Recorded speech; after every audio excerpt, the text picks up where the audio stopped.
শতভাগ নিশ্চিত না হয়ে কাউকে ভুল বোঝা উচিত না। আমরা যা কিছুই করি না কেন, কোনো কিছু করার আগে হাজারবার ভাবতে হবে, বিচার করতে হবে, বিশ্লেষণ করতে হবে, তারপরে করতে হবে। এমন কোনো কাজ জীবনে করতে নেই যে কাজটা করার জন্য পরে আফসোস করতে হয় বা অনুশোচনায় পড়তে হয়। যে কোনো কাজ করার জন্য আগে ভাববেন, ভালো করে ভাববেন। কাউকে বিশ্বাস করার জন্য বা অবিশ্বাস করার জন্য সময় নেবেন, হুট করে কোনো সিদ্ধান্ত নেবেন না। নমস্কার, আমি মিঠুন। আমার ছোট্ট ইউটিউব পেজ পিস অফ মাইন্ডে সবাইকে স্বাগতম। আমার কথাগুলো যদি ভালো লাগে তাহলে অবশ্যই আমার পেজটাকে শেয়ার করবেন, সাবস্ক্রাইব করবেন এবং লাইক করবেন।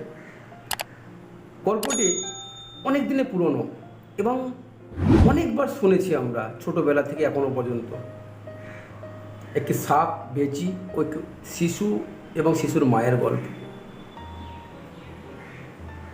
এক মহিলা শখ করে বাড়িতে একটি বেজি পুষেছিলেন। বেজিটা খুব বিশ্বস্ত ছিল তার। একদিন তিনি বেজির তত্ত্বাবধানে ছোট্ট শিশুকে রেখে বাইরে বেরিয়ে গেল। মহিলাটি বাইরে বেরিয়ে যাওয়ার কিছু সময় পর একটি বড় কিংকোবরা ঘরে ঢুকে শিশুটির কাছে আস্তে আস্তে এগিয়ে আসতে থাকলো। ছোট্ট বাচ্চাটি ওই বড় সাইজের সাপটিকে দেখে ভয় পেয়ে চিৎকার করে কাঁদতে শুরু করলো।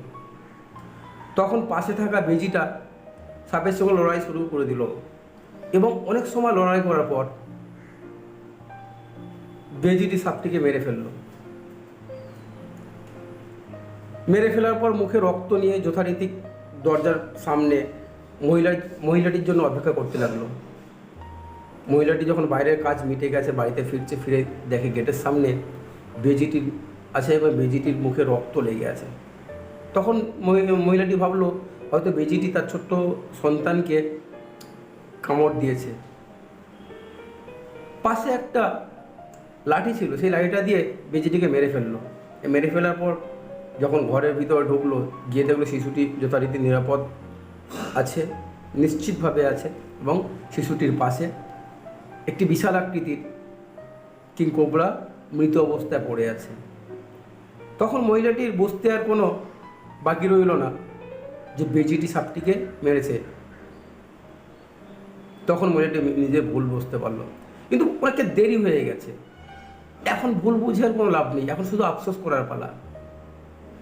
তাই কোনো কিছু করার আগে ভাববেন। মহিলাটি যদি ভাবতো তাহলে তার শখের বেজিটিও মরতো না এবং যে বেজিটি তার শিশুকে জীবন রক্ষা করেছে।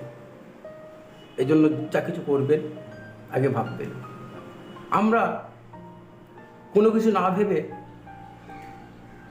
মাঝে মাঝে খুব দ্রুত সিদ্ধান্ত নিয়ে ফেলি এবং ধারণার উপর কাজ করে ফেলি। এটা মোটেও ঠিক না। কোনো কিছু চোখে দেখা মাত্র বা কারো মুখ থেকে কোনো কিছু শোনা মাত্রই কোনো বড় সিদ্ধান্ত নেওয়া উচিত না। কাউকে হুট করে বিশ্বাস করাটা বা অবিশ্বাস কোনোটিই ঠিক না। গল্পটি যদি ভালো লাগে তাহলে অবশ্যই একটা লাইক ও শেয়ার দেবেন।